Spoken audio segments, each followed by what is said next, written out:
Hi friends, welcome to TNPSC radio. நம்ம இன்றைக்கி பார்க்க போகிறது வந்து 12th பொலிட்டிக்கல் சயின்ஸில் உள்ள செகண்ட் சாப்டர் லெஜிஸ்லேச்சர். அதில் ஃபஸ்ட்டு இம்பார்ட்டண்ட்டாக உள்ள அத்தனை லைன்ஸும் நான் டிஸ்கஸ் பண்ணிடுவேன் along with the current affairs. If ரிலேட்டடாக எதாவது வந்துச்சுன்னா current affairs along with the articles behind that line, important articles behind that particular line.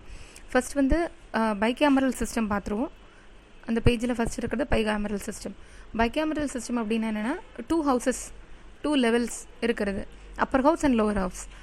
இந்த மாதிரி சிஸ்டத்தில் இருக்கிறது கண்ட்ரிஸ் எல்லாமே பைகேமரல் லெஜிஸ்லேச்சர் இருக்குது அப்படின்னு சொல்லலாம். யூஎஸ், யூகே அண்ட் இந்தியா 3 கண்ட்ரீஸ்லேயுமே பைகேமரல் சிஸ்டம் தான் இருக்குது.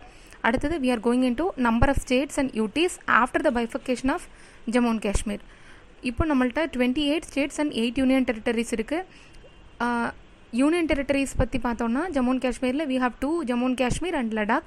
இதில் Jammu and Kashmir is with union with legislature and Ladakh is without legislature. Okay, அப்புறம் பார்லிமெண்ட்ரி செஷன்ஸ் பற்றி பார்ப்போம். பார்லிமெண்ட்ரி செஷன்ஸ் மினிமமாக ஒரு வருஷத்தில் 2 செஷனாவது கண்டிப்பாக இருக்கணும். But we are always following 3 sessions: budget session, monsoon session and winter session. Budget session, it is going to happen between February and May. Monsoon session ஒரு மாதம் விட்டு ஜூன் விட்டு ஜூலை அண்ட் ஆகஸ்ட். அப்புறம் winter session is going to happen in November and December. அடுத்தது பிரசிடெண்ட்டுக்கு parliamentary செஷனில் உள்ள role என்ன? President can summon and prorogue the parliamentary session. He can call for a joint sitting also at any point of time when there is a deadlock between the Lok Sabha and the Rajya Sabha. With respect to a bill. Okay, இப்போது president வந்து இதுக்கடையில் ஒரு சின்ன titbit என்னென்னா, parliamentary session திரும்பி நடுவில் எப்போ வேணாலும் கூடலாம். That can be based on the quorum of the house. If suppose total number of members இந்த பார்லிமெண்ட்லேருந்து 1/10 ஆஃப் தி மெம்பர்ஸ் வந்து போய் ஸ்பீக்கரை போய் பார்த்து ஒரு செஷன் வேணும் அப்படின்னு லோக்சபாவில் அவங்க போய் கேட்குறாங்க அப்படின்னா, தென் we can immediately have a session of the parliament.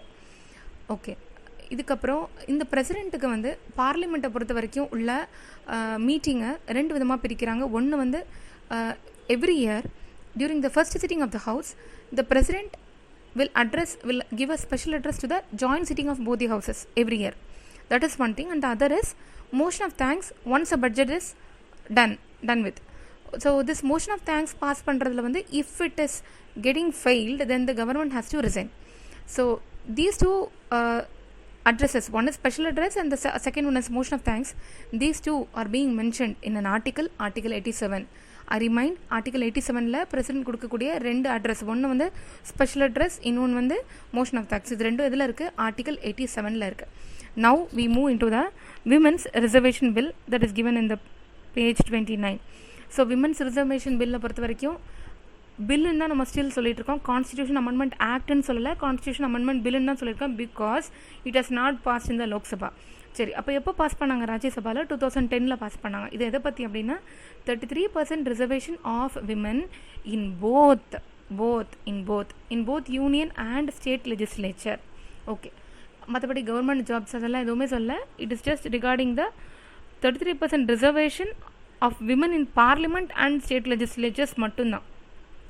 Okay, லோக்சபாவில் இன்னும் பாஸ் பண்ணல. It has been 9 years, but still it is still active state. ஏன்னா Rajya Sabha is a permanent body and Lok Sabha is not a permanent body. So a bill which is passed in Rajya Sabha still stays alive even if it is not discussed in the Lok Sabha. Okay, நம்ம அடுத்தது வந்து first session of parliament every year பற்றி பார்க்க போகிறோம். That I have already told. Okay, first session of parliament அதை பற்றி சொல்லிட்டேன். Okay, then we are going into the next point: cabinet individually and collectively accountable to LS. First, cabinet na enna? Nama cabinet na those members of the parliament who hold a ministry for their own or cabinet ministers.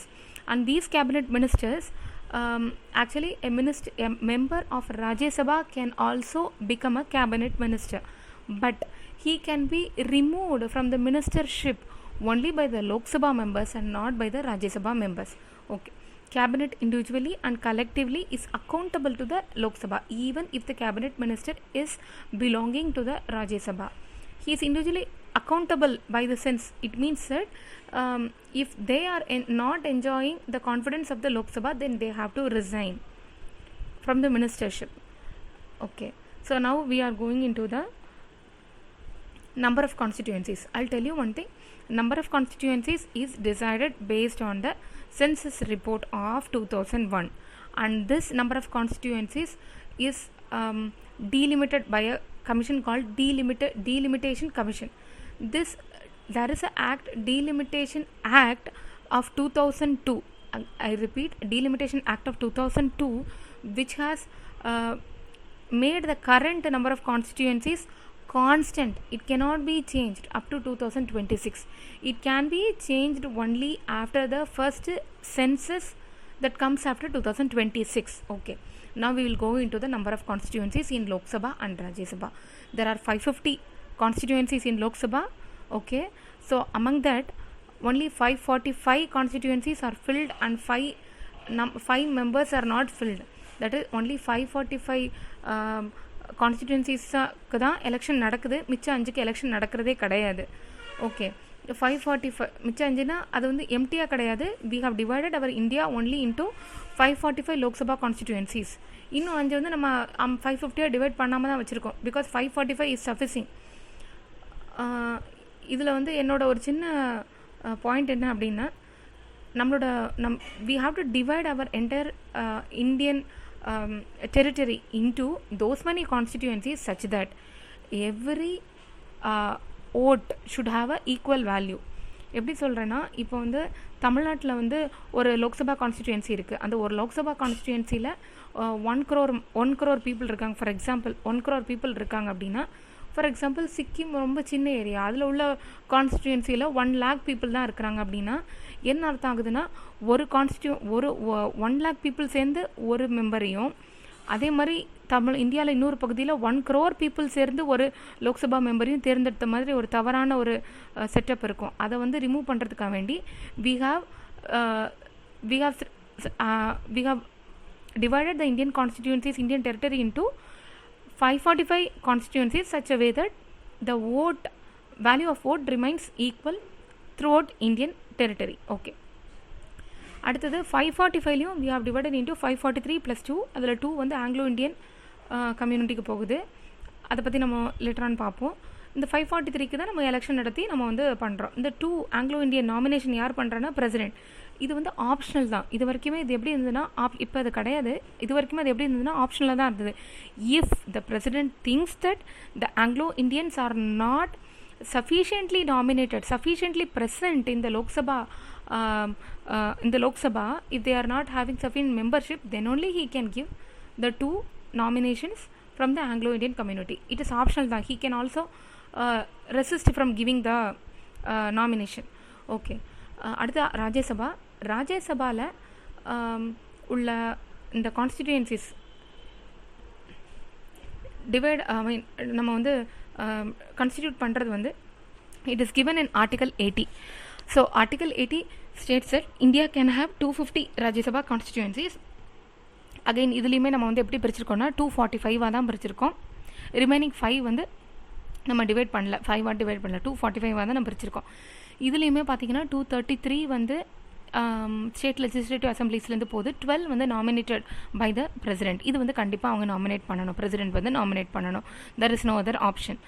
Okay, next we are going to quorum of the house. As already we have seen, 1/10 of the strength of the Lok Sabha. If they are requiring for having a special session, they can immediately go and meet the speaker. They can give their assent for the immediate summoning of a parliament session.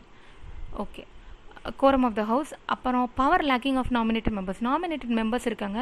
In what way they are not equal to the elected members அப்படின்னு பார்த்தா 2 விதத்தில். ஒன்று, they cannot participate in the election of the president. 1. 2 வந்து they cannot. Second வந்து இப்போது confidentiality test நடக்குது அப்படின்னா, in that confidentiality test, floor test, they cannot deliver their vote. These are the 2 scenarios in which nominated members are lagging in power behind the elected members. அடுத்தது வந்து ஒரு Lok Sabha constituency is actually covering up an area that comprises of 6 state legislative assemblies. Okay, அடுத்தது Anglo Indian reservation. Actually Anglo Indian reservation வந்து இனிஷியலாக 1950 வந்து அவங்க reserve பண்ணும்போது they actually provided the Anglo Indian reservation only for 10 years. இல்லை, அதாவது Anglo first நம்மளோட அந்த கான்ஸ்டிடியூஷனில் article 334 article 333, I repeat article 334, அது வந்து சென்டரில் ஆங்கிலோ இண்டியன் ரிசர்வேஷன் பற்றி சொல்லுது. 2 பேர் ரிசர்வ் பண்ணிக்கலாம். Out of 545 seats 2 seats will be reserved for Anglo Indian reservation, that too by nomination by the president. அடுத்தது வந்து செகண்ட் வந்து ஸ்டேட்டுக்கு வந்து ஒரு சீட்டு மட்டும் இருக்காங்க, ஒரு சீட் மட்டும் கொடுத்துருக்காங்க. That is also nominated by the governor. இது வந்து ஆர்டிகல் 333. இதில் என்ன சொல்லியிருந்தாங்கன்னா, இனிஷியலாக இந்த ரூல் வரும்போது அவர் கான்ஸ்டிடியூஷன் இனிஷியலி இந்த constitution was made came to force. அப்போ வந்து 20 years கொடுத்துருந்தாங்க. அப்புறமா 1970 வரைக்கும் கொடுத்துருந்தாங்க. பட் அப்புறம் தான் எவ்ரி 10 years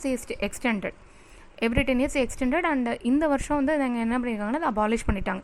த ரீசன் சைட்டட், என்ன ரீசன் சொல்கிறாங்க அப்படின்னா, இந்தியாவிலுமே Anglo Indian population is only 296. இந்த 296க்கு ஒரு 2 பேர் சென்டர்லேயும் ஒருத்தர் ஸ்டேட்டுங்கிறது இட் இஸ் நாட் ரீசனபிள். அப்படிங்கிறதுனால they have stop the Anglo Indian reservation. இந்த அமெண்ட்மெண்ட் வந்து 104th அமெண்ட்மெண்ட். இப்போ நம்மள்ட்ட டோட்டலாக அப் டு இப்போ நான் பேசிகிட்டு இருக்கிறது வந்து இன்றைக்கி 20th of June. இப்போ வரைக்கும் நம்மள்ட்ட 104 அமெண்ட்மெண்ட்ஸ் இருக்குது. ஃபர்ஸ்ட் அடுத்து ஸ்பீக்கர் பார்க்க போகிறோம். ஸ்பீக்கர் வந்து எலெக்டட் பை யார்னா மெம்பர்ஸ் ஆஃப் த லோக்சபா. அடுத்தது இவர் என்னன்னு சொல்கிறோன்னா administrative head of parliamentary secretariat அப்படின்னு புக்கில் கொடுத்துருக்காங்க. ஆக்சுவலாக நெட்டில் போய் பார்த்தா தேர் ஆர் 2 செக்ரட்டரியேட்ஸ். லோக்சபா செக்ரட்டரியேட்னு ஒன்று இருக்குது, ராஜ்யசபா செக்ரட்டரியேட்னு ஒன்று இருக்குது. லோக்சபா செக்ரட்டரியேட்டோட அட்மினிஸ்ட்ரேட்டிவ் ஹெட் வந்து ஸ்பீக்கர், அதேமாதிரி ராஜ்யசபாவுக்கு வந்து சேர்மன். இவங்க என்ன பண்ணுவாங்க, இந்த லோக்சபா செக்ரட்டரியேட் அப்படிங்கிறது வந்து ஒரு ஆஃபீஸ், ஒரு பேக் ஆஃபீஸ். இவங்களோட அட்மினிஸ்ட்ரேஷனில் பேக் எண்டாக இருந்து சப்போர்ட் பண்ணுறது, டாக்குமெண்ட் கீப்பிங், அது மாதிரி அவங்க மீட்டிங் ஷெடியூல் பண்ணுறது, அதை கண்டக்ட் பண்ணுறது, இதுக்கு எல்லாத்துக்குமே கெசட்டில் பப்ளிஷ் பண்ணுறது, இது எல்லாத்துக்குமே ஒரு பேக் எண்ட் டீம் இருக்காங்கன்னா அது வந்து லோக்சபா செக்ரட்டரியேட். அதோட ஜென்ரல் வந்து செக்ரட்டரி ஜென்ரல். அந்த செக்ரட்டரி ஜென்ரல் அப்படிங்கிறவங்க வந்து he's having equal status with cabinet secretary. இது ஒன்று. அடுத்தது இப்போது ஃபார் எக்ஸாம்பிள் இப்போ வந்து பிரசிடென்ட் வந்து சம்மன் பண்ணுறாங்க அப்படின்னா ஆன் பிஹாஃப் ஆஃப் பிரசிடென்ட் அதை வந்து அவங்க அதை பப்ளிஷ் பண்ணுறது, அந்த சர்க்குலரை வந்து டீல் பண்ணுறது யாருன்னா செக்ரட்டரி ஜென்ரல் தான் டீல் பண்ணுவாங்க. ஆன் பிஹாஃப் ஆஃப் பிரசிடென்ட் அவங்க தான் சம்மன் அனுப்புகிறாங்க. அப்புறம் ஸ்பீக்கரோட டியூட்டிஸ் என்ன அப்படின்னு பார்த்தா அப்ஜெக்ஷன் ரிமார்க்ஸை வந்து ரிமூவ் பண்ணுறது. இப்போ ஒருத்தங்க பேசுகிற நம்மளோட மெம்பர்ஸ் பேசுகிறது வந்து ஏதாவது objectionable, if it is relaxing the dignity of the parliament, then such a statement is removed from the parliamentary note. அந்த பார்லிமெண்ட்ரி ஸ்பீச்சஸோட நோட்ஸ்லேருந்து ரிமூவ் பண்ணிடுவாங்க. அடுத்தது பெர்மிஷன் ரிகார்டிங் அமெண்ட்மெண்ட். இப்போ ஒரு பில் அமெண்ட்மெண்ட் பண்ணுறாங்க அப்படின்னா ஃபஸ்ட் என்ன நடக்கும்னா, அமெண்ட்மெண்ட் பண்ண போகிறாங்க. இப்போ இந்த பில் வந்து ஆல்ரெடி ஃபஸ்ட் ரீடிங் வந்திருக்கும், செகண்ட் ரீடிங் வந்திருக்கும். இப்போது ஃபஸ்ட் ரீடிங் முடிஞ்சிருக்கும், செகண்ட் ரீடிங் வரும்போது அவங்க வந்து அதை அமெண்ட்மெண்ட் பண்ண முடியும். அப்போ அமெண்ட்மெண்ட் பண்ணுறதுக்கு முன்னாடி these are all the amendments propose அப்படிங்கிற மாதிரி அதை வந்து டேபிள் பண்ணியிருக்கணும், ஸ்பீக்கர்கிட்ட டேபிள் பண்ணியிருக்கணும். ஸ்பீக்கர் டேபிள் பண்ணுறது மட்டும் இல்லாமல் அவங்க வந்து யார் அமெண்ட்மெண்ட் ப்ரப்போஸ் பண்ணுறாங்களோ அவங்க வந்து ஃப்ளோரில் இதெல்லாம் நான் அமெண்ட்மெண்ட் ப்ரப்போஸ் பண்ணுறேன் அப்படின்னு சொல்லி ஒரு சின்ன நோட் வந்து அவங்களுக்கு கொடுக்கணும். The person who is intending for amendment should be present. இந்த அமெண்ட்மெண்ட் வந்து it applies for both motion of thanks அமெண்ட்மெண்ட்டாக இருக்கட்டும், இல்லைனா ஆர்டினரி பில் அமெண்ட்மெண்ட்டாக இருக்கட்டும், ரெண்டுத்துக்குமே it will apply. The person who is going to move the amendment should be available in the floor. He cannot have any proxy. இன்னொருத்தவரை வச்சு அவங்க பண்ண முடியாது, இன்னொருத்தவங்க வச்சு அந்த அமெண்ட்மெண்ட் மூவ் பண்ண முடியாது. He should be present and he should be giving a number. இத்தனை நம்பர் நான் அமெண்ட் பண்ணணும்னு நினச்சேன், but after the discussion, after the reading of the bill நான் வந்து இந்த நம்பரில் நான் அமெண்ட்மெண்ட் மூவ் பண்ணணும்னு நினைக்கிறேன். இந்த அமெண்ட்மெண்ட் வந்து அந்த பில் வந்து பில் வந்து ஆக்சுவல் டிஸ்கஷனுக்கு போகிறதுக்கு முன்னாடியே it should be proposed. இல்லைன்னா அந்த அமெண்ட்மெண்ட் வந்து பண்ண முடியாது. ஒன்ஸ் அ பில் டிஸ்கஷன் ஸ்டார்டட் அப்படின்னா அமெண்ட்மெண்ட் பண்ண முடியாது. அப்புறம் அடுத்தது வந்து கமிட்டிஸ் பற்றி பார்ப்போம். So first what are all the committees? இவ்வளோ பெரிய நாட்டில் இருக்கக்கூடிய எல்லா பிரச்சனையுமே அந்த குறிப்பிட்ட budget session, monsoon session, winter செஷனில் டீல் பண்ணி முடிக்கணும் அப்படிங்கிறது வந்து ப்ராக்டிக்கலி இம்பாசிபிள். எல்லாமே அந்த ஃப்ளோரில் பண்ணணும் அப்படின்னா. ஸோ தர்பை ஒரு சின்ன ஒரு எக்ஸ்ட்ரா செட்டப் தேவை. அந்த எக்ஸ்ட்ரா செட்டப் தான் வந்து பார்லிமெண்ட்ரி கமிட்டி. பார்லிமெண்ட்ரி கமிட்டிங்கிறது nothing but group of the members of the parliament itself. அந்த கமிட்டிஸ் எல்லாம் ஒரு பிரச்சனையை டீல் பண்ணி அதுக்கான ரிப்போர்ட் சப்மிட் பண்ணுவாங்க. யூஸ்வலாக ஒரு கமிட்டி ஃபார்ம் பண்ணுறாங்க. யூஸ்வலாக ஒரு பார்லிமெண்ட்ரி கமிட்டி அப்படிங்கிறது இட் இஸ் ஆஃப் 2 டைப்ஸ். ஒன்று வந்து ஸ்டாண்டிங் கமிட்டி, இன்னொன்று வந்து அட்ஹாக் கமிட்டி. ஸ்டாண்டிங் கமிட்டி அதை வந்து நம்ம பர்மனன்ட் கமிட்டி அப்படின்னு சொல்லலாம். அந்த பர்மனன்ட் கமிட்டியை வந்து ஃபார் எக்ஸாம்பிள்னா ஃபினான்ஸ் கமிட்டி இருக்குது, டிஆர்எஸ்சி இருக்குது. அட்ஹாக் கமிட்டி அப்படின்னா செலக்ட் கமிட்டி, ஜாயின்ட் கமிட்டி. இன்னொரு எக்ஸாம்பிள் புதுசாக இருக்குது, railway convention committee. This is the first time I encounter railway convention committee.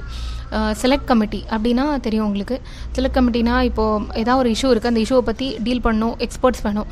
இந்த செலக்ட் கமிட்டி ஃபஸ்ட்டு ஒரு பில்லை வந்து செலக்ட் கமிட்டிக்கு ப்ரிஃபர் பண்ணணும். அப்படிங்கிறப்போ யாரோ ஒருத்தர் வந்து எந்திரிச்சு இல்லை இந்த பில்லு வந்து நம்ம டிஸ்கஸ் பண்ணுற முன்னாடி I prefer it should go to the select committee அப்படின்னு சொல்கிறாரு. அப்போது அங்கே உள்ள ஐ மீன் பார்லிமெண்ட்டோட அப்ரூவல் கிடைக்குது, ஸ்பீக்கரோட பெர்மிஷன் கிடைக்குது. ஸ்பீக்கரோட பெர்மிஷன் கிடைச்சதுக்கப்புறமா அதை வந்து மூவ் பண்ணுறாங்க செலக்ட் கமிட்டிக்கு. செலக்ட் கமிட்டிக்கு மூவ் பண்ணும்போது first the mover of the bill can select the members of the select committee. ஆனால் அந்த மூவர் ஆஃப் த பில், அந்த கமிட்டியில் உள்ள சேர்மனை செலக்ட் பண்ணுறது யாருன்னா ஸ்பீக்கர் தான். ஆல் த பார்லிமெண்ட்ரி கமிட்டிஸ் அதோட சேர்மன் வந்து it can be appointed by the speaker or the house. அப்படி தான் சொல்லுவாங்க. It will be appointed by the speaker or by the house. அப்படி தான் சொல்லுவாங்க. Not by the members of the group இல்லைன்னா members of the committee அப்படிலாம் கிடையாது. Except that only one thing, 2 committee இருக்குது. ஒன்று வந்து பிஸ்னஸ் அட்வைசரி கமிட்டி, இன்னொன்று வந்து ரூல்ஸ் கமிட்டி. இந்த 2 கமிட்டிக்கும் நீங்கள் வேறு எந்த சேர்மனும் போட முடியாது. எந்த சேர்மனும் போட முடியாது. The speaker is the X officio chairman. இந்த 2 committee, business advisory committee and rules committee, இது 2த்துக்கும். அப்புறம் ரயில்வே கன்வென்ஷன் கமிட்டிலாம் பார்த்தாச்சு. இப்போது செலக்ட் கமிட்டியில் பார்ப்போம். செலக்ட் கமிட்டியில் மெம்பர்ஸ் யாரை சொல்லிட்டேன், சேர்மன் சொல்லிட்டேன். மேக்ஸ் பீரியட், ஒரு செலக்ட் கமிட்டியில் ஒரு பீரியட் ஒரு இஷ்யூ டிஸ்கஸ் பண்ணுறாங்க அப்படின்னா அந்த இஷ்யூவை பற்றின ரிப்போர்ட் அவங்க மேக்ஸிமம் எவ்வளோ டைம்குள்ளே கொடுக்கணும் அப்படின்னா 3 months time. Is it rigid, is it not flexible, can we not change the period? Yes, we can change. இதை ஆல்டர் பண்ணலாம். அங்கே உள்ள கமிட்டியில் உள்ள மெம்பர்ஸ் மீட் பண்ணி பேசி அவங்க வந்து as per ரூல்ஸ் அவங்க ஸ்பீக்கர்கிட்ட அந்த கமிட்டியோட சேர்மன்ட் எல்லாம் பெர்மிஷன் வாங்கி அந்த பீரியடை வந்து எக்ஸ்டெண்ட் பண்ணிக்கலாம். அப்புறம் கோரம், ஒரு கமிட்டி ஃபார்ம் பண்ணியாச்சு. பட் அந்த கமிட்டி கூடணும்னா what is a quorum? 1/3 of the members கண்டிப்பாக இருந்தாகணும் அதை வந்து டிஸ்கஸ் பண்ணுறதுக்கு. இதே நம்ம பார்லிமெண்ட்டுக்கு இருந்தால் 1/10 இருந்தால் போதும். அப்புறம் ப்ரிவிலேஜ் கமிட்டி அப்படின்னு ஒன்று இருக்குது. Suppose if there is any violation of privileges and rights அப்படின்னா speaker himself move the issue to the privilege committee. யாராவது ஒருத்தவங்க வயலேட் பண்ணியிருக்காங்க, இது வந்து ரூல்ஸ்லேயே கிடையாது, அவங்க வந்து நியூஸ் பேப்பருக்கு வெளியில் பப்ளிக்கில் டிஸ்க்ளோஸ் பண்ணியிருக்காங்க, இல்லைன்னா அதாவது நம்மளோட பார்லிமெண்ட்டுக்கு முன்னாடி ஃபால்ஸ் ஃபேக்ட்ஸ் கொடுத்துருக்காங்க அப்படிங்கிற மாதிரி இஷ்யூலாம் வரும்போது ப்ரிவிலேஜ் கமிட்டிக்கு மூவ் பண்ணலாம். அடுத்தது டிக்னிட்டி ஆஃப் தி ஹவுஸ் அப்படின்னு யார் சொல்கிறாங்க? Speaker is a dignity of the house அப்படின்னு சொல்கிறது யாருன்னா நேரு சொல்கிறாங்க. அதுக்கப்புறமா வந்து பாயிண்ட் ஆஃப் ஆர்டர், எந்த ஆர்டரில் வந்து பில்லை டிஸ்கஸ் பண்ணுவாங்க அப்படிங்கிறத டிசைட் பண்ணுறதும் ஸ்பீக்கர் தான். அதுக்கப்புறம் ரொம்ப முக்கியமான point, speaker is a ex officio president of inter parliamentary group. அதனால் இன்டர் பார்லிமெண்ட்ரி குரூப் அப்படின்னா நம்ம இந்தியா லெவலில் பார்லிமெண்டேரியன்ஸ் இருக்காங்க. சப்போஸ் வேர்ல்டு லெவலில் பார்லிமெண்டேரியன்ஸ் மீட் நடக்கும்போது இந்தியாவிலேருந்து யாரெல்லாம் போகணும் அப்படிங்கிறத டிசைட் பண்ணுறது தான் இந்த இன்டர் பார்லிமெண்ட்ரி குரூப். இந்த இன்டர் பார்லிமெண்ட்ரி குரூப்போட பிரசிடென்ட் வந்து ஸ்பீக்கர். இப்போ இவங்களே ஹெட் பண்ணி கூட அந்த குரூப் ஆஃப் மெம்பர்ஸை வந்து கூட்டிகிட்டு போகலாம் அந்த மீட்டிங்ஸுக்கெல்லாம். அதுக்கப்புறம் இதோட எக்ஸ் அஃபிஷியல் சேர்மன் வந்து president. But it may speaker decides on the money bill. எப்போவுமே speaker decides whether a bill is money bill or not. அதுக்கப்புறம் இன்னொன்று வந்து டிஸ்குவாலிஃபிகேஷன், அதையும் வந்து அவர் தான் டிசைட் பண்ணுறாரு. ஒரு மெம்பர் வந்து டிஃபெக்ஷனில் ஈடுபட்டிருக்காரு அப்படின்னா he can be disqualified as per 52nd amendment. Very very important, as per 52nd amendment. Speaker is the ex officio chairman of Business Advisory Committee, General Purpose Committee and Rules Committee. அடுத்து பார்க்க போகிறது வந்து ராஜ்யசபா பற்றி. நமக்கு ஒரு secondary chamber வேணும் அப்படின்னு சொல்லி ஃபஸ்ட்டு இந்தியாவுக்கு ப்ரப்போஸ் பண்ணது வந்து கவர்மெண்ட் ஆஃப் இந்தியா ஆக்ட் 1919. இன்னும் கூட elaborated and improved version of second chamber வேணும் அப்படின்னு சொல்லி அதை மெட்டீரியலைஸ் பண்ண ட்ரை பண்ணது வந்து 1935, but it was not fully effective. இப்போது நமக்கு வந்து நம்மளோட ராஜ்யசபா வந்து it was first constituted in the year 1952, soon after the first general election. அப்போ அதோட எலெக்ஷன் எப்படி நடந்தது, இப்போ வரைக்கும் எப்படி நடக்குது அப்படின்னா, it happens by the proportional representation. Proportional ரெப்ரசன்டேஷனில் ஒரு பார்ட்டிக்கு வந்து எப்படி நம்பர் ஆஃப் சீட்ஸ் கிடைக்கும்னா based on the number of votes attained தான் நம்பர் ஆஃப் சீட்ஸ் வந்து ப்ரொபோஷனலாக கிடைக்கும்.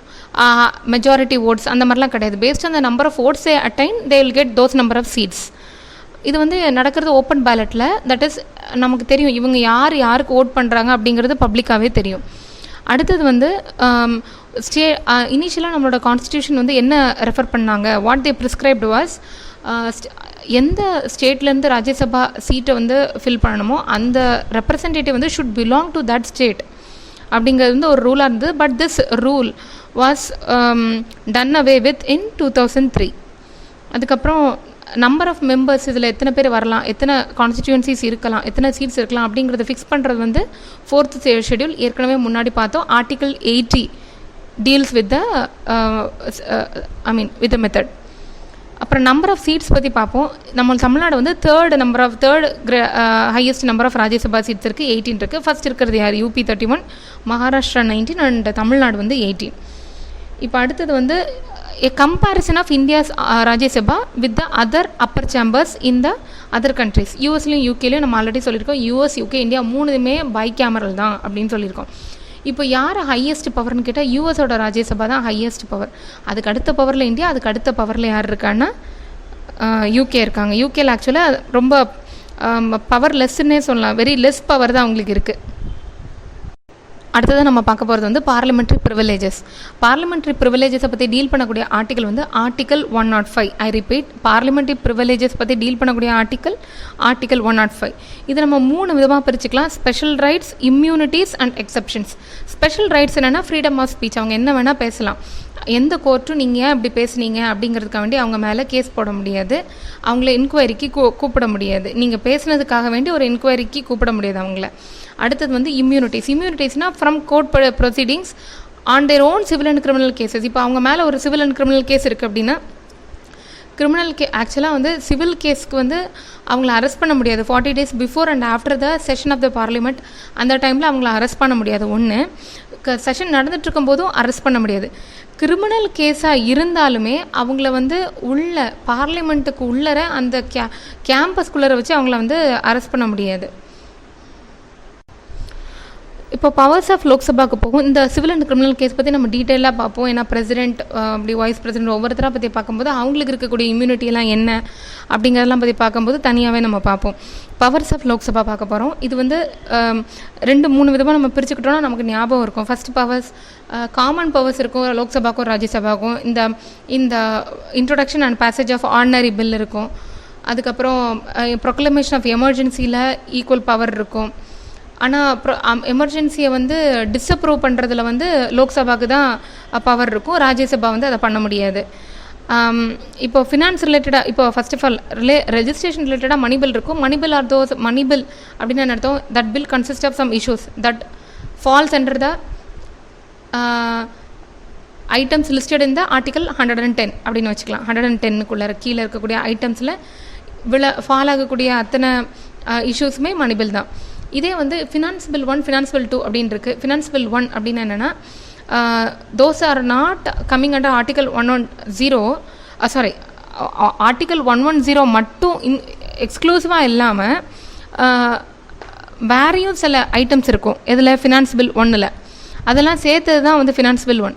ஃபினான்ஸ் பில் 2ன்னு ஒன்று இருக்குது. ஃபினான்ஸ் பில் 2 அப்படிங்கிறது என்னென்னா, ஆர்டிகல் 110 என்னன்னே எனக்கு தெரியாது, அந்த இஷ்யூவே எனக்கு கிடையாது அப்படிங்கிற மாதிரி வச்சுட்டு, but still it refers to some of the expenses done from consolidated fund of India. இதுதான் finance power 2. அடுத்தது ஃபினான்ஸ் ரிலேட்டடாக உள்ள பவர்ஸ் என்ன லோக்சபாக்கு அப்படின்னு பார்த்தா, பட்ஜெட் பாஸ் பண்ணுறது. அது மட்டும் இல்லை, இப்போ வந்து ஓட் ஃபார் கிராண்ட்ஸ் அப்படின்னு சொல்லுவோம். அதாவது இப்போது ஏற்கனவே ஒரு ஸ்கீம் இருக்குது, அந்த ஸ்கீமுக்கு வந்து நம்ம வந்து ஃபண்ட் அலோகேட் பண்ணணும் அப்படின்னா ஓட் ஃபார் கிராண்ட் போட்டால் தான் அந்த ஃபண்ட் அலோகேட் பண்ண முடியும், சும்மா அலோகேட் பண்ண முடியாது. அப்போ அந்த மாதிரி ஓட் ஃபார் கிராண்ட் பண்ணுறதுக்குள்ள பவர் வந்து லோக்சபாவுக்கு தான் இருக்கே தவிர ராஜ்யசபாவுக்கு கிடையாது. This is a extra power for the Lok Sabha. அது மாதிரி அடுத்தது வந்து எமர்ஜென்சின்னு பார்த்தா நமக்கு 3 எமர்ஜென்சி இருக்குது: national emergency, state emergency and financial emergency. இந்த 3 எமர்ஜென்சியுமே ப்ரொக்ளைம் பண்ணுறதுக்குள்ள பவர்ஸ் வந்து போத் லோக்சபா அண்ட் ராஜ்யசபாவுக்கு ஈக்குவலாக இருக்குது. ஆனாலுமே இதை வந்து டிஸ்கண்டினியூ பண்ணுறதுக்கு, டிஸ்அப்ரூவ் பண்ணுறதுக்கு, ஓகே போதும் எமர்ஜென்சியை வந்து நம்ம டிஸ்கண்டினியூ பண்ணிக்கலாம் அப்படின்னா அதோட பவர் வந்து லோக்சபாவுக்கு மட்டும்தான் இருக்குது. அடுத்தது வந்து நம்ம ஜாயின்ட் சிட்டிங் பற்றி பேச போகிறோம். First of all Lok Sabha and Rajya Sabha joint sitting ஏன் வரப்போகுது அப்படின்னா, சப்போஸ் ஒரு ஆர்டினரி பில் லோக்சபாவில் பாஸ் ஆகிடுச்சு, பட் ராஜ்யசபாவில் பாஸ் பண்ண முடியல, 6 months டைம் இருக்குது, அந்த 6 months டைமும் முடிஞ்சிருச்சு, பில் வந்து அப்படின்னே ஸ்டாக்னண்ட்டாக இருக்குது அப்படின்னா இந்த மாதிரி டெட்லாக் சுச்சுவேஷனை ஓவர் கம் பண்ணுறதுக்கு பிரசிடென்ட் வந்து he will summon for a joint sitting. The joint sitting will be presided by the speaker of the Lok Sabha. வேறு யாரும் கிடையாது, ராஜ்யசபா கிடையாது. பட் சப்போஸ் ஸ்பீக்கர் வந்து ஆப்சண்ட்டாக இருந்தாங்க அப்படின்னா டெபுட்டி ஸ்பீக்கர் வரலாம். டெபுட்டி ஸ்பீக்கர் ஆப்சண்ட்டாக இருந்தாங்கன்னா டெபுட்டி சேர்மன் தான் வரலாம். ஆனால் சேர்மன் ஆஃப் ராஜ்யசபா வர முடியாது. டெபுட்டி சேர்மன் ஆஃப் ராஜ்யசபா தான் வரலாம். ஏன் சேர்மன் ஆஃப் ராஜ்யசபா வர முடியாதுன்னா, because chairman of Rajya Sabha is not part of the this thing Rajya Sabha. He is not member of the Rajya Sabha. அதனால he cannot take part in the he cannot preside over the joint sitting of the houses. அடுத்தது வந்து speaker வந்து vacant ஆகும்போது என்ன ஆகும், speaker absent ஆகும்போது என்ன ஆகும். இப்போ ஸ்பீக்கர் ஆப்சென்ட் ஆகுறாங்க அப்படின்னா டெபுட்டி ஸ்பீக்கர் வரலாம். டெபுட்டி ஸ்பீக்கரும் ஆப்சென்ட் ஆகுறாங்க அப்படின்னா பேனல் ஆஃப் மெம்பர்ஸ் இருப்பாங்க, அந்த பேனல் ஆஃப் மெம்பர்ஸ்லேருந்து ஒருத்தங்க வரலாம். பேனல் ஆஃப் மெம்பர்ஸ்னால் லோக்சபாவில் முதலே ஸ்பீக்கர் வந்து எலெக்ட் பண்ணி வச்சுருப்பாங்க.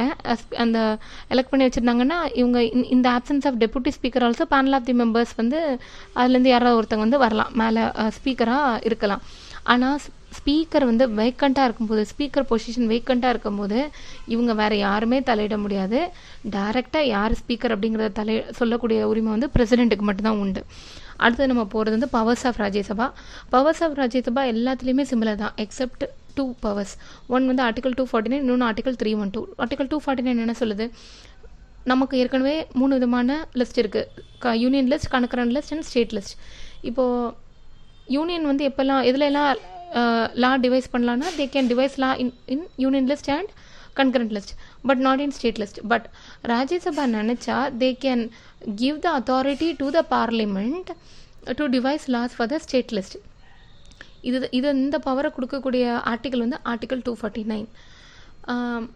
அப்புறம் அடுத்தது வந்து இந்த மாதிரி டிவைஸ் பண்ணுற அந்த லா வந்து 1 year வரைக்கும் வேலிடாக இருக்கும். இந்த மாதிரி அவங்க ராஜ்யசபா பவர் கொடுத்து அந்த பர்டிகுலர் லிஸ்ட்டில் பார்லிமெண்ட் போடக்கூடிய லெஜிஸ்லேஷன், அந்த பர்டிகுலர் லிஸ்ட், அந்த லிஸ்ட் ஐட்டத்தில் லெஜிஸ்லேட் பண்ணக்கூடிய authority is valid for 1 year, அப்படி தான் சொல்லணும். லெஜிஸ்லேட் அதுக்கப்புறம் வந்து அந்த வேலிடிட்டி முடியுது. அந்த 1 வருஷம் முடியும் போது அந்த ஸ்டேட் வந்து வேறு ஏதாவது ஒரு எக்ஸ்ட்ரா இன்னொரு லா போடுறாங்க அதே ஐட்டத்தில் அப்படின்னா that law will prevail. Union law வந்து ப்ரிவைல் ஆகாது. அந்த ஸ்டேட் லிஸ்ட்டில் உள்ள ஐட்டத்தில் யூனியன் லா ப்ரிவைல் ஆகாது. It will prevail only for 1 year. அதுக்கப்புறம் ஆர்டிகல் 312 என்னது, ஆல் இண்டியா சர்வீசஸ். புதுசாக ஒரு ஆல் இண்டியா சர்வீஸ் க்ரியேட் பண்ணணும் அப்படின்னா பார்லிமெண்ட்டுக்கு அந்த அத்தாரிட்டியை கொடுக்குறது யாருன்னா ராஜ்யசபா தான். ஓகே, இந்த டைமில் நம்ம லா மேக்கிங் ப்ரொசீஜரையும் பார்த்துடலாம். லா மேக்கிங் ப்ரொசீஜரில் ஃபஸ்ட்டு வரக்கூடியது வந்து ரீடிங் ஆஃப் த பில். ஒரு பில் இருக்குது, அந்த பில்லை வந்து ரீட் பண்ணணும். அதுக்கு முன்னாடி அந்த பில்லை டிராஃப்ட் பண்ணணும், அப்படி தானே. அப்போ ஃபஸ்ட்டு ஐட்டம் வந்து டிராஃப்டிங் ஆஃப் த பில்லு. அந்த டிராஃப்டிங் ஆஃப் த பில்லில் அதாவது ரீடிங் ஆஃப் த பில்லையே ஒரு பார்ட் தான் டிராஃப்டிங். இது வந்து தனி ப்ரொசீஜர் கிடையாது. ரீடிங்கில் ஃபர்ஸ்ட் ரீடிங், செகண்ட் ரீடிங் அந்த மாதிரி இருக்குது. அப்புறம் கமிட்டி ஸ்டேஜ் அந்த மாதிரி இருக்குது. இப்போ டிராஃப்டிங்கிறது வந்து ஃபஸ்ட் ரீடிங்க்கும் முன்னாடின்னு வச்சுக்கலாம். ஒரு சின்ன ஒரு ப்ரீ ஸ்டேஜ்.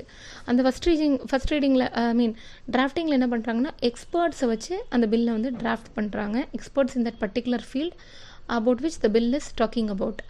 அந்த ஃபீல்டில் உள்ளவங்களை வச்சு டிராஃப்ட் பண்ணிவிட்டு அதை வந்து இவங்க என்ன பண்ணுறாங்க, ஸ்பீக்கருக்கு அல்லது சேர்மனுக்கு வந்து இன்ஃபார்ம் பண்ணுறாங்க. இந்த மாதிரி நாங்கள் இன்ட்ரொடக்ஷனாக ஒரு பில் இன்ட்ரடியூஸ் பண்ண போகிறோன்னு 1 மாதத்துக்கு முன்னாடியே இன்ஃபார்ம் பண்ணுறாங்க. இன்ஃபார்ம் பண்ணதுக்கப்புறம் என்ன பண்ணுறாங்க அப்படின்னா கெசட்டில் பப்ளிஷ் பண்ணுறாங்க. சம்டைம்ஸ் வந்து என்னென்னா அந்த கெசட்டில் பப்ளிஷ் பண்ணுறது வந்து இவங்க ஆக்சுவலாக இன்ட்ரடியூஸ் பண்ணிடுவாங்க. இன்ட்ரடியூஸ் பண்ணிவிட்டு கெசட்டில் பப்ளிஷ் பண்ணுவாங்க. இன்ட்ரடியூஸ் பண்ணுறது டைமில் வந்து டிஸ்கஸ்லாம் பண்ண முடியாது. சும்மா just introduction of the bill, யாரோட தலைமையில் என்ன ஸ்பீக்கரோட தலைமையில் அந்த பில்லை வந்து அதில் அசம்பிளியில் லோக்சபாவில் வந்து இன்ட்ரடியூஸ் பண்ணுறாங்க. அப்புறம் வந்து என்ன பண்ணுறாங்கன்னா கெசட்டில் பப்ளிஷ் பண்ணுறாங்க. கெசட்டில் பப்ளிஷ் பண்ணி 2 days தான் டைம் கொடுக்குறாங்க. செகண்ட் ரீடிங் நடக்குது. செகண்ட் ரீடிங்கில் என்ன பண்ணுறாங்க, டேரெக்டாக டிஸ்கஸ் பண்ண வாய்ப்பு இருக்குது? இல்லை, டிஸ்கஸ் பண்ண முடியாது. அந்த பில்லை மூவ் பண்ணுறவரோ இல்லைனா அதுக்கு அப்போசிஷன் தெரிவிக்கிறவங்களோ எல்லோரும் சேர்ந்து இல்லை இது வந்து கமிட்டிக்கு மூவ் பண்ணணும் அப்படின்னு சொல்கிறாங்க. அப்போ எல்லோரும் அக்செப்ட் பண்ணிக்கிறாங்க. அப்போ இந்த கமிட்டிக்கு மூவ் பண்ணுறாங்க. அப்போ அந்த பில்லை மூவ் பண்ணுறது யாரோ, அந்த பில்லை மூவ் பண்ணுறவங்க வந்து he will be a part. அது மாதிரி அவங்க வந்து அவர் டிசைட் பண்ணலாம் யாரெல்லாம் மெம்பர்ஸ் அப்படின்னு டிசைட் பண்ணலாம். அந்த மெம்பர்ஸ் இருப்பாங்க. அதுக்கப்புறம் ஸ்பீக்கர் வந்து யார் சேர்மனுங்கிறத டிசைட் பண்ணுவாங்க. அப்புறம் கமிட்டி வந்து ரிப்போர்ட் கொடுக்குது. ரிப்போர்ட் கொடுத்ததுக்கப்புறம் இவங்க மறுபடியும் அவங்க வந்து they can continue with the discussion portion. இது அல்லாமல் அவங்க என்ன பண்ணலான்னா சர்க்குலேட் பண்ணலாம். சர்க்குலேட் பண்ணுறது யார் சர்க்குலேட் பண்ணுவாங்கன்னா, இப்போ லோக்சபா தானே பேசிகிட்டு இருக்கோம். லோக்சபாவோட செக்ரட்டரியேட், லோக்சபா செக்ரட்டரியேட் அப்படின்னு ஒரு என்ன சொல்ல ஒரு பேக் ஆஃபீஸ். அந்த பேக் ஆஃபீஸ் வந்து they'll take in to the responsibility of circulating the bills to the state assemblies and asking for the opinions particularly from the local bodies something like that. அப்போ இந்த மாதிரி opinion கேட்டுட்டு they will again revert back. இதெல்லாம் opinion வந்திருக்கு அப்படின்னு சொல்லி they will revert back to the assembly, Lok Sabha. And அப்புறம் அவங்க வந்து they will further discuss upon for any amendments that can be altered and that can be added to it. அப்புறம் நமக்கு என்ன வருது, கமிட்டி ஸ்டேஜ் முடிஞ்சு நமக்கு ரிப்போர்ட் வந்துடும். ரிப்போர்ட் ஸ்டேஜ் வரும். ரிப்போர்ட் ஸ்டேஜ் வந்ததுக்கப்புறம் தேர்ட் ரீடிங் நடக்கும்போது தான் ஓட்டிங் நடக்கும். ஓட்டிங் நடத்ததுக்கப்புறமா பில் அப்ரூவ்டுனா அப்ரூவ்டு, பில் பிகம்ஸ் ஆக்ட். அவ்வளோதான் விஷயம். அடுத்தது வந்து ordinary bill versus money bill பார்க்க போகிறோம்.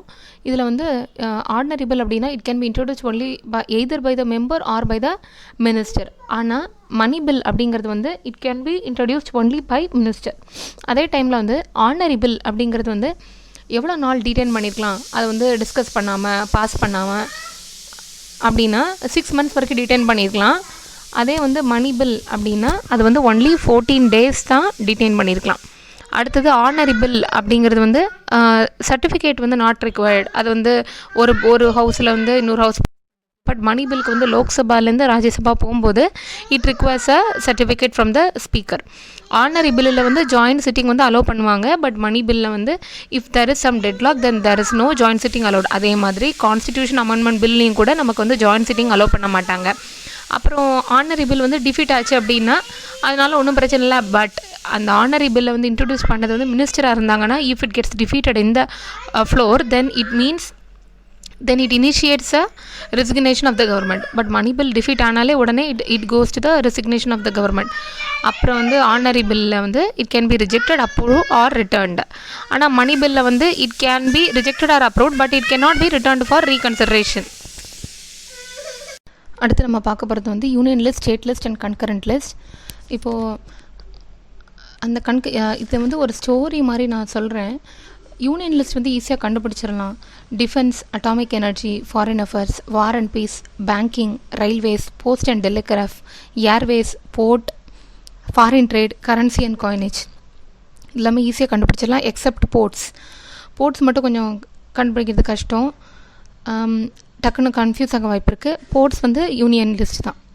சரி, இப்போ ஸ்டேட் லிஸ்ட் பார்ப்போம். ஸ்டேட் லிஸ்ட் நிறைய இது வந்து கன்கரண்ட் லிஸ்ட்டா ஸ்டேட் லிஸ்ட்டா அப்படிங்கிற கன்ஃபியூஷன் வரும். நான் இப்போ ஒரு ஸ்டோரி சொல்கிறேன், அதை நல்லா கேட்டுக்கோங்க. அதுக்கப்புறம் நமக்கு இந்த கன்ஃபியூஷன் வராது. இப்போ வந்து ஒரு ஆள் வந்து குடிச்சிட்டு ரோட்டில் படுத்து கிடக்கிறாரு. அப்புறம் போலீஸ் வந்து கூட்டிகிட்டு போயிடுவார்.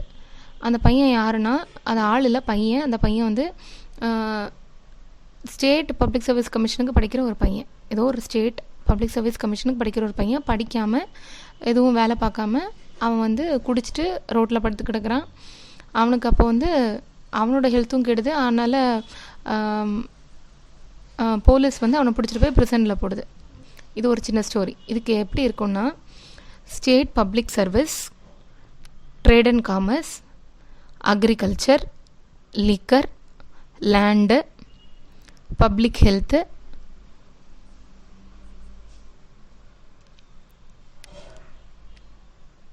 Animals, life stock and animals, அப்புறம் போலீஸ். இதோட ஸ்டோரி எப்படி, ப்ரிசன் ப்ரிசன். இப்போ நான் சொல்கிறேன், ஸ்டேட் பப்ளிக் சர்வீஸ்க்கு படிக்காமல், ட்ரேட் அண்ட் காமர்ஸ் பண்ணாமல், அக்ரிகல்ச்சர் பண்ணாமல், லிக்கர் குடிச்சிட்டு லேண்டில் விழுந்து கிடந்தால் அனிமல்ஸ், லைஃப் ஸ்டாக் அனிமல்ஸ் மேலே ஏறி போகும். அப்படி போகும்போது ஹெல்த் கெடும், பப்ளிக் ஹெல்த் கெடும். அப்போது கவர்மெண்ட், அதாவது police, local government police, local government வேறு போலீஸ் வேறு, ரெண்டும் நான் சேர்த்துட்டேன். லோக்கல் கவர்மெண்ட் போலீஸ் மூலமாக ப்ரிசனில் போடும். இதுதான் அந்த ஸ்டோரி. அப்போது ஸ்டேட் லிஸ்ட்டு வந்து கிளியர் ஆகிடுச்சு. இனி அடுத்தது கன்கரண்ட் லிஸ்ட்டு சொல்கிறேன். இதுக்கு இன்னொரு ஸ்டோரி சொல்கிறேன். எஜுகேஷன் ஆளுங்க ஃபாரஸ்ட்டில் மேரேஜ் பண்ணணும், பண்ணிவிட்டு அடாப்ஷன் அண்ட் சக்சஷன் பண்ணுனா ட்ரேட் யூனியனில் சொன்னால் போதும், அவங்க அடல்ட்ரேட்டர்ஸ் இல்லாமல் ட்ரான்ஸ்ஃபர் ஆஃப் ப்ராப்பர்ட்டி பண்ணுவாங்க. ஓகே, இதில் என்ன விஷயம் அப்படின்னா, சப்போஸ் நமக்கு ஒரு ட்ரான்ஸ்ஃபர் ஆஃப் ப்ராப்பர்ட்டியில் வந்து ஒரு ஒருத்தவங்களை வந்து அடாப்ட் பண்ணணும். அடாப்ட் பண்ணிவிட்டு நம்மளோட ப்ராப்பர்ட்டி வந்து அவங்களுக்கு ட்ரான்ஸ்ஃபர் பண்ணணும். அதில் வந்து ஒரு சின்ன ப்ராப்ளம் இருக்குது. அது யாரால் சால்வ் பண்ண முடியும்னா, ட்ரேட் அண்ட் யூனியன்ஸ் அந்த இடத்த அதில் உள்ள பவர்ஃபுல்லான ஆளுங்க நினச்சா சால்வ் பண்ண முடியும்னு வச்சுப்போம். இப்போ என்ன பண்ணலான்னா, இப்படி நம்ம டிவைஸ் பண்ணலாம். Education, forest, marriage, adoption and succession, trade union, adulteration, transfer of property. அப்போது எஜுகேஷன் ஆளுங்க, எஜுகேட்டட் ஆளுங்கன்னு வச்சுப்போம். ஃபாரஸ்ட்டில் மேரேஜ் பண்ணினாங்கன்னா அடாப்ஷன் அண்ட் சக்சஷன் வந்து ஈஸியாயிரும். ட்ரேட் யூனியன் மூலமாக சொன்னால் போதும், அவங்க அடல்ட்ரேஷனே இல்லாமல், தப்பு தவறு எதுவும் இல்லாமல்னு வச்சுப்போமே, இல்லாமல் ட்ரான்ஸ்ஃபர் ஆஃப் ப்ராப்பர்ட்டி பண்ணி தந்துடுவாங்க. இவ்வளோதான் விஷயம். அப்போ இதை வச்சு கன்கரண்ட் லிஸ்ட் நம்ம கண்டுபிடிச்சிடலாம். ஓகே, அடுத்தது வந்து நம்ம எதை பற்றி பேச போகிறோன்னா, எம்பிஸை பற்றி latest citizens report on governance. இது வந்து 2013 வந்துச்சு. அதில் அவங்க என்ன சொல்லியிருக்காங்கன்னா, இந்தியன் பார்லிமெண்ட்ஸ் வந்து பெஸ்ட் பெய்ட் லெஜிஸ்லேச்சர்ஸ், அவங்களுக்கு வந்து எத்தனை மடங்கு சம்பளமாக நம்மளோட பெர்கேபிட்டா, இந்தியன்ஸோட பெர்கேபிட்டா இன்கம் மாதிரி 68 டைம்ஸ் சேலரி வாங்குறாங்க. பட் ஸ்டில் அவங்களோட ஆவரேஜ் ஒர்க்கிங் ஹவர்ஸ் வந்து ரொம்ப கம்மியாக இருக்குது, அவர் ப்ரொடக்டிவிட்டியும் ரொம்ப கம்மியாக இருக்குது அப்படின்னு சொல்லி போட்டிருக்காங்க. இது ஹிந்து பேப்பரில் வந்திருக்கு, அது நம்ம புக்கில் இருக்குது. அமெண்ட்மெண்ட் ப்ராசஸ் அண்ட் ப்ரொசீஜர், அதை பற்றி அடுத்தது பார்க்க போகிறோம். பார்லிமெண்ட்டில் நம்ம ஏற்கனவே இப்போ பார்த்தோம், லா மேக்கிங் ப்ரொசீஜர்லாம் பார்த்தோம். ஆனால் நான் உங்களுக்கு தனியாக ஒரு இது போடாமல் இந்த இமேஜ்லேயே நான் கண்டினியூ பண்ணுறேன். பார்லிமெண்ட்டில் அமெண்டிங் ப்ரொசீஜர் அப்படிங்கிறது வந்து நமக்கு ஆர்டினரி, அதாவது ஆர்டிகல் 38 மூலமாகவும் இருக்குது, மற்றபடி அது இல்லாமல் சாதாரண அமெண்ட்மெண்ட்டும் இருக்குது. நான் ஒரு ஸ்லைடு காமிச்சிட்டே நான் உங்களுக்கு எக்ஸ்பிளைன் பண்ணுறேன். அடுத்து நம்ம பார்க்க போகிறது வந்து அமெண்ட்மெண்ட் அப்படின்னா என்ன, வாட் இஸ் அமெண்ட்மெண்ட். ஆக்சுவலாக anything added, changed or removal from the current existing law வந்து அமெண்ட்மெண்ட். இப்போ ரிமூவல் அப்படிங்கிறது வந்து எக்ஸாக்ட் டேர்ம்னா ரிப்பீல் பண்ணுறது வந்து amendment. So how much votes வேணும் அதுக்கு, ஃபஸ்ட்டு யாரெல்லாம் பார்ட்டிசிபேட் பண்ணணும், டோட்டல் ஸ்ட்ரென்த் ஆஃப் த ஹவுஸில் 2/3 பார்ட்டிசிபேட் பண்ணணும், ப்ரெசண்ட்டாக இருந்து ஓட் பண்ணணும், அதில் மோர் தென் 50% வரணும். அதுதான் வந்து அமெண்ட்மெண்ட்டை பாஸ் பண்ண வைக்கும். இதில் என்ன அப்படின்னா, இந்த total strength of the house அப்படி நம்ம சொல்கிறோம்ல, இதோட டெஃபினேஷன் என்னென்னா, அந்த ஆப்சன்டீஸு, அதுக்கப்புறம் வேக்கண்ட்டு, இதெல்லாம் தவிர்த்து டோட்டல் ஸ்ட்ரென்த் ஆஃப் த ஹவுஸுங்கிறது அதுதான். Should be more than 2/3 of the 2/3 presented voting. இப்போது பிரசிடெண்ட் மஸ்ட் கிவ் அசென்ட். இந்த லைனில் என்னென்னா, இப்போது பிரசிடெண்ட் வந்து நம்ம நார்மலாக மணி பில்லில் கூட அவரால் வித்ஹோல்ட் பண்ண முடியும், அசென்ட் வந்து இது கிடையாது அப்படின்னு சொல்ல முடியும். ஆனால் கான்ஸ்டியூஷன் அமெண்ட்மெண்ட்டில் சொல்லவே முடியாது, அவங்க கொடுத்தே ஆகணும், அவ்வளோதான். கான்ஸ்டியூஷன் அமெண்ட்மெண்ட்னால ஹீ ஷுட் கிவ் அசென்ட். இதில் என்ன டைப்ஸ் எல்லாம் இருக்குது அமெண்ட்மெண்ட்டில், ஆர்டினரி இருக்குது, ஸ்பெஷல் ப்ளஸ் ராட்டிஃபிகேஷன் இருக்குது. ஆர்டினரி அமெண்ட்மெண்ட் அப்படிங்கிறது எதுக்கெல்லாம் வரும் அப்படின்னா, ஃபஸ்ட்டு நம்மளோட establishment of new state, alteration of the boundaries, alteration of the name, இது எல்லாமே ஆர்டினரி. அதே மாதிரி அடுத்தது எலெக்ஷன் கண்டக்ட் பண்ணுறது, பார்லிமெண்ட்ரி லெஜிஸ்லேஷன் ஆகட்டும், ஸ்டேட் லெஜிஸ்லேஷன் ஆகட்டும், எலெக்ஷன் கண்டக்ட் பண்ணுறது it comes under ordinary majority. அடுத்தது சரி, எலெக்ஷன் கண்டக்ட் பண்ணுறது இதில் வருது. அப்போ வேறு என்னெல்லாம் வரலாம், டீலிமிட்டேஷன் ஆஃப் கான்ஸ்டிடியூன்சிஸ், அந்த எலெக்ஷனுக்கு சம்மந்தப்பட்ட கான்ஸ்டிடியூன்சிஸ் டீலிமிட்டேஷன் பண்ணுறது வந்து ஆர்டினரி மெஜாரிட்டியில் வருது. அதே மாதிரி இப்போது சுப்ரீம் கோர்ட்டோட பவரை எக்ஸ்டெண்ட் பண்ணுறது, இதுவும் வந்து ஆர்டினரி மெஜாரிட்டியில் வருது. அதுக்கப்புறம் கோரம் இந்த பார்லிமெண்ட் இருக்குது, இங்கிலீஷ் லாங்குவேஜ் யூஸ் பண்ணுறது இருக்குது எங்கள் நம்ம டிஸ்கஷனுக்கு, பார்லிமெண்ட் டிஸ்கஷனுக்கு. இப்போது நம்பர் ஆஃப் ஜட்ஜஸ் இந்த சுப்ரீம் கோர்ட், அந்த நம்பர் ஆஃப் ஜட்ஜஸ் இந்த சுப்ரீம் கோர்ட்டுக்கும் சிம்பிள் மெஜாரிட்டி போதும். ஆக்சுவலாக சுப்ரீம் கோர்ட்டில் வந்து ஜட்ஜஸ் நம்ம அப்பாயின்மெண்ட் பண்ணுறதுக்கு எல்லாமே கொலிஜியம் வேணும், பட் ஸ்டில் இதுக்கு பார்லிமெண்ட்டோட ஒரு அப்ரூவலும் வேணும். அதான் நம்பர் ஆஃப் ஜட்ஜஸ்க்கு அதுக்கு சிம்பிள் மெஜாரிட்டி போதும், அதுக்கு வந்து காம்ப்ளெக்ஸ் மெஜாரிட்டி கிடையாது. அதுக்கப்புறம் யூஸ் ஆஃப் அஃபிஷியல் லாங்குவேஜஸ் இருக்குது, செகண்ட் ஷெட்யூல் எமாலுமெண்ட்ஸ் இருக்குது, அப்புறம் யூனியன் டெரிட்டரிஸ் பற்றி, அதுக்கப்புறம் 5th schedule and 6th schedule. ஆக்சுவலாக 5th ஷெட்யூல் அண்ட் 6th ஷெட்யூலில் பார்த்தீங்கன்னா அங்கே உள்ள கவர்னர்ஸ்க்கு வந்து ஹையர் அத்தாரிட்டி இருக்கும். அதனால் நம்ம டிஃபால்ட்டாக நம்மளோட மைண்ட் எதுக்கு டென் பண்ணோம் அப்படின்னா, ஓகே இதுக்கு வந்து ராட்டிஃபிகேஷன் ஆஃப் ஸ்டேட்ஸ் வேணுமோ அப்படின்னு நினைக்கும். ராட்டிஃபிகேஷன் ஆஃப் ஸ்டேட்ஸ் அப்படிலாம் வராது. எந்த ஒரு பிரச்சனைக்கு வந்து எல்லா ஸ்டேட்ஸுமே பாதிக்கப்படுமோ, அதாவது அது 5th ஷெட்யூலில் ஃபால் ஆகுதா 6th ஷெட்யூல் கீழே வருதா அதை பற்றிலாம் இல்லாமல் பொதுவாக எல்லா ஸ்டேட்டுமே பாதிக்கப்படுமோ அந்த பிரச்சனைகள் எல்லாமே ராட்டிஃபிகேஷன் ஸ்டேட்ஸ்க்கு வரும். அதனால் 5th ஷெட்யூல் 6th ஷெட்யூல் வந்து it comes only with those issues are related only with ordinary majority. அடுத்தது ஸ்பெஷல் மெஜாரிட்டி எதுக்கெல்லாம் வேணும் அப்படின்னு பார்ப்போம்.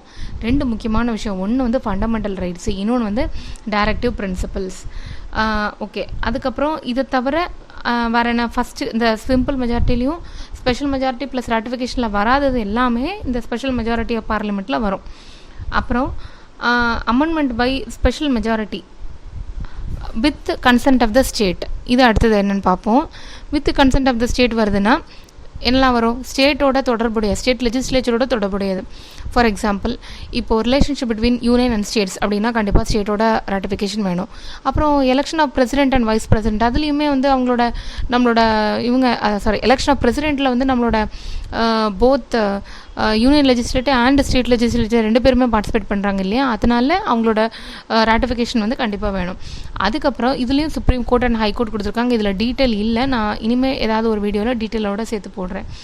அப்புறம் legislative powers between the union and ஸ்டேட்ஸுக்கு. அப்புறம் ரொம்ப ரொம்ப முக்கியமானது, இவ்வளோ நேரம் நம்ம பேசிகிட்டு இருந்தது வந்து ஆர்டிகல் 368 பற்றி, அதில் உள்ள 3 டைப்ஸ் பற்றி பார்த்தோம்.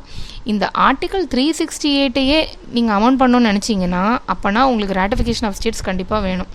இதான் விஷயம். அடுத்து நம்ம பார்க்க போகிறது வந்து ஸ்டேட் லெஜிஸ்லேச்சர். ஸ்டேட் லெஜிஸ்லேச்சரோட பார்ட் என்ன, பார்ட் 6. ஆர்டிகல் என்ன, 152லேருந்து 237. இந்த 152லேருந்து 237ல் ஃபியூ ஆர்டிகல்ஸ் வந்து ரொம்ப இம்பார்ட்டண்ட். அதில் நான் ஸ்டேட் லெஜிஸ்லேச்சரை பற்றி அடுத்து வரக்கூடிய இதுலேருந்துலாம் நான் அந்த ஆர்டிகல்ஸ் கவர் பண்ணுறேன். இப்போதைக்கு 2 சொல்கிறேன். ஒன்று வந்து 153.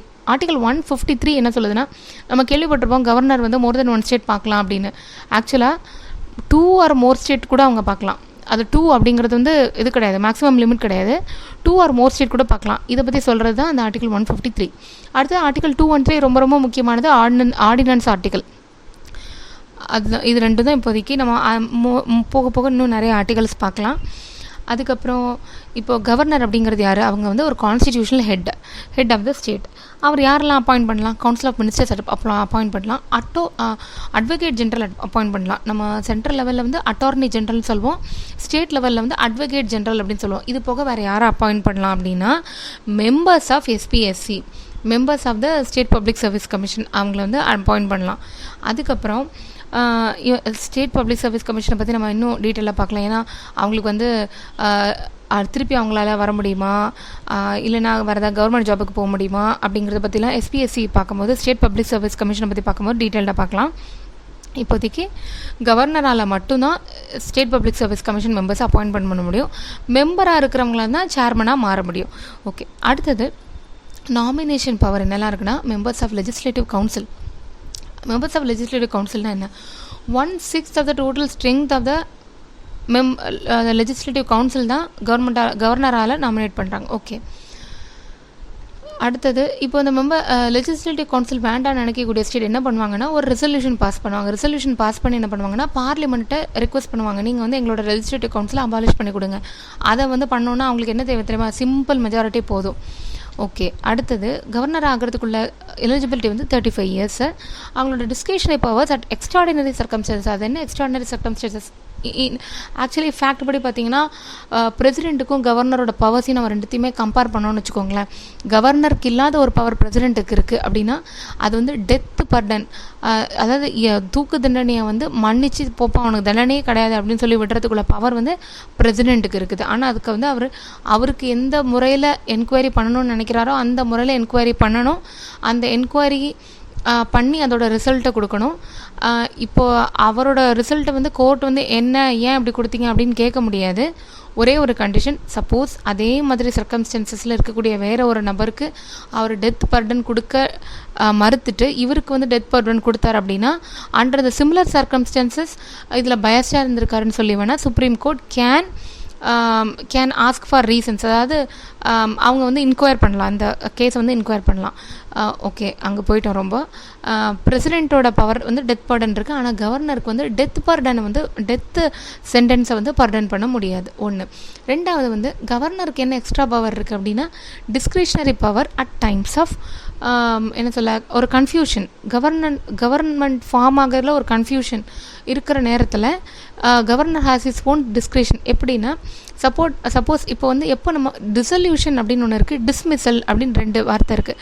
டிசல்யூஷன் அப்படின்னு என்னென்னா ஒரு கவர்மெண்ட் வந்து இருக்குது, அந்த கவர்மெண்ட் வந்து அதோட டேர்ம் முடியுது, டேர்ம் முடிஞ்சதுக்கப்புறம் இட் கெட்ஸ் டிசால்வ்டு, அதுதான் டிசல்யூஷன். ஸ்டேட் கவர்மெண்ட் ஆகட்டும் சென்ட்ரல் கவர்மெண்ட் ஆகட்டும். பட் டிஸ்மிசல் அப்படிங்கிறது எப்போ நடக்குதுன்னா கான்ஃபிடென்ஷியாலிட்டியை இழக்கும் போது இட் கெட்ஸ் டிஸ்மிஸ்ட். அப்போ இந்த டிஸ்மிஸ் ஆகக்கூடிய பீரியடில் இல்லைன்னா ஒரு கவர்மெண்ட்டை ஒரு எலெக்ஷன் முடிஞ்சதுக்கப்புறம் ப்ராப்பரான ஒரு கவர்மெண்ட், மெஜாரிட்டியான கவர்மெண்ட், கோயாலிஷன் கவர்மெண்ட் ஃபார்ம் பண்ண முடியாத ஒரு நிலைமையில் யாருக்கு கவர்னர்ஷிப் கொடுக்கலாம், நீங்கள் கவர்மெண்ட்டை நீங்கள் லீடர்ஷிப் பண்ணி நீங்கள் வந்து ஃப்ளோரில் உங்களோட மெஜாரிட்டியை ப்ரூவ் பண்ணி காமிங்க, you should take the confidentiality test அப்படிங்கிற அந்த அதிகாரத்தை வந்து 2-3 பார்ட்டி இருக்கிறாங்கன்னா அந்த பார்ட்டியில் யாருக்கு கொடுக்குறது அப்படிங்கிறத டிசைட் பண்ணக்கூடிய டிஸ்கிரிஷனரி பவர் வந்து கவர்னர் கையில் இருக்குது. இந்த டிஸ்கிரிஷனரி பவர் வந்து பிரசிடெண்ட்டை கிடையாது.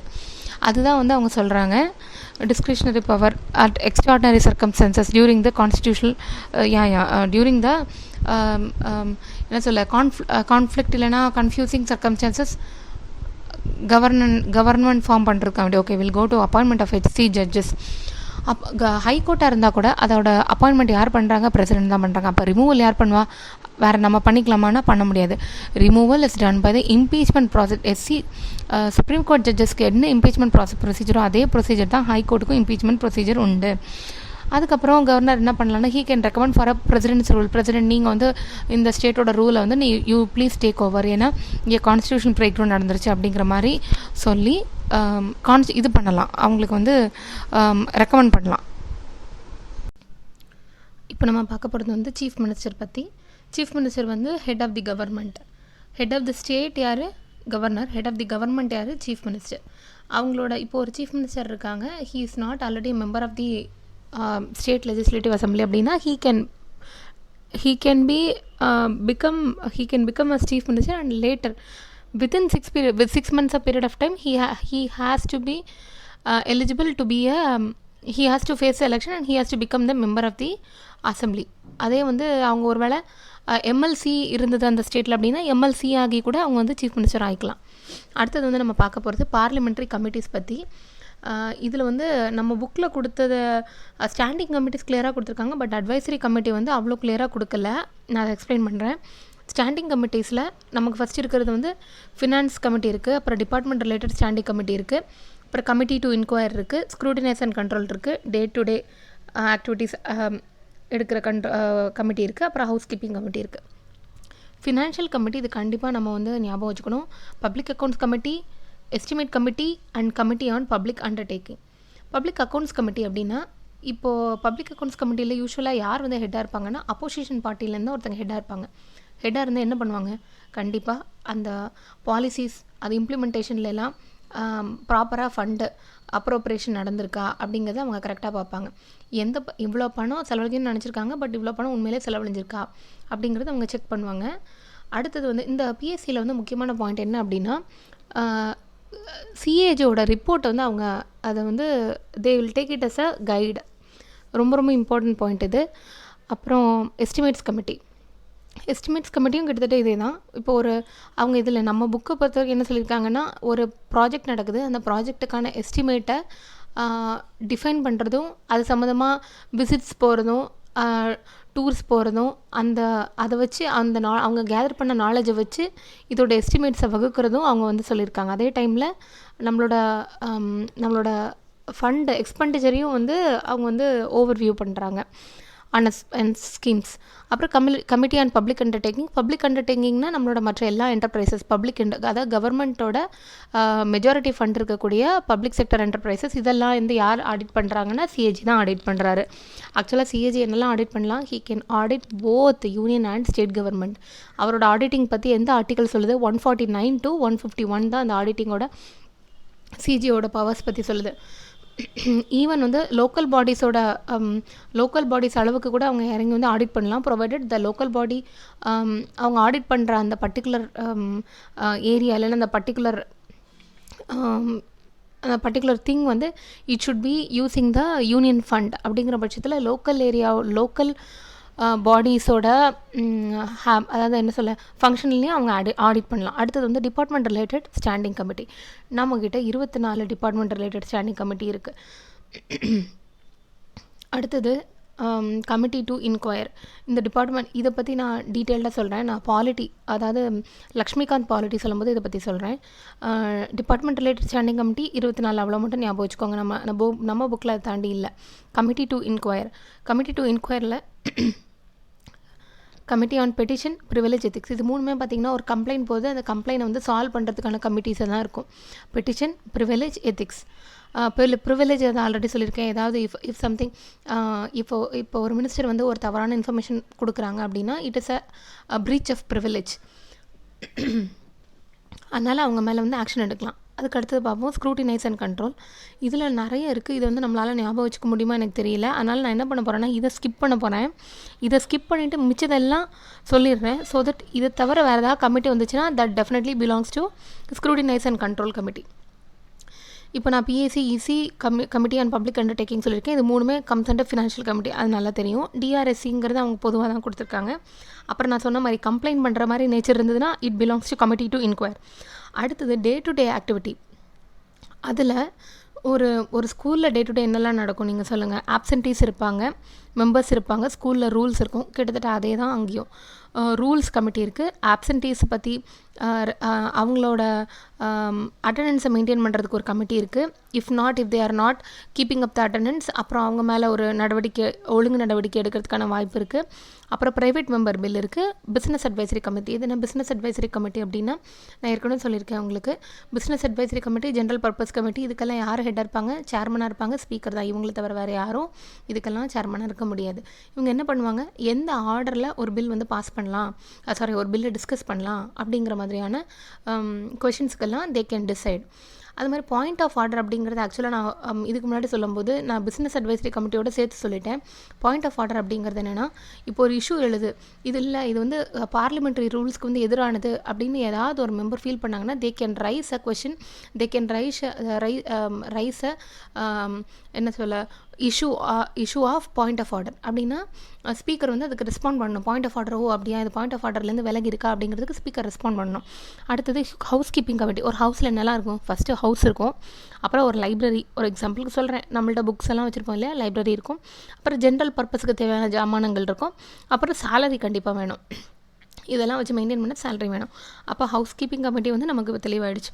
ஓகே. அடுத்தது பார்லிமெண்ட்ரி கமிட்டியில் ஒரு முக்கியமான கமிட்டி நம்ம தெரிஞ்சு வச்சுக்கணும். எதுனா parliamentary committee on empowerment of women. இது எப்போ தொடங்கினாங்கன்னா 1997 தொடங்கினாங்க. வித் ஹவு மெனி மெம்பர்ஸ் இதில் இருப்பாங்கன்னா 30 மெம்பர்ஸ் இருப்பாங்க.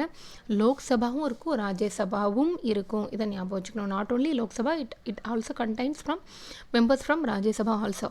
20 members from Lok Sabha and 10 members from Rajya Sabha. அடுத்தது நம்ம பார்க்க போகிறது அட்ஹாக் கமிட்டி. அட்ஹாக் கமிட்டியை முதல்ல ரெண்டாக நம்ம டிவைட் பண்ணிப்போம். ஒன்று அட்வைசரி நேச்சரில் இருக்கும், இன்னொன்று இன்கொயரி நேச்சரில் இருக்கும். ஃபர்ஸ்ட் ஆஃப் ஆல் அட்ஹாக் கமிட்டினா என்ன, it is constituted for a very short period of time. It is not permanent. It is actually constituted in order to solve a issue. Once a issue is solved, then the committee can be என்ன சொல்ல, அது வேண்டாம், அதை committee வேண்டான்னு சொல்லி அதை வச்சிடலாம், அதை வந்து கலைச்சிடலாம். அப்புறம் இன்கொயரி, ஓகே, அட்வைசரி கமிட்டியில் வந்து நம்ம ரெண்டாக டிவைட் பண்ணுறோம். செலக்ட் கமிட்டி இருக்குது, ஜாயின்ட் கமிட்டி இருக்குது. எதுக்கு ஒரு பிரச்சனை வருது அதை வந்து கமிட்டியில் வச்சு செலக்ட் கமிட்டியோ ஜாயின்ட் கமிட்டியோ. ஃபர்ஸ்ட் ஆஃப் ஆல் ஜாயின்ட் கமிட்டினா என்ன? ஜாயின்ட் கமிட்டினா it includes both the members of both the houses, Lok Sabha and Rajya Sabha. இல்லை செலக்ட் கமிட்டி அப்படின்னா கண்டிப்பாக அந்த மெம்பர்ஸ் மட்டும் தான் இருப்பாங்க. அதுவும் இல்லாமல் it can also contain outsiders. அவுட் சைடில் எக்ஸ்பர்ட்ஸ் இன் த ஃபீல்ட்ஸ்.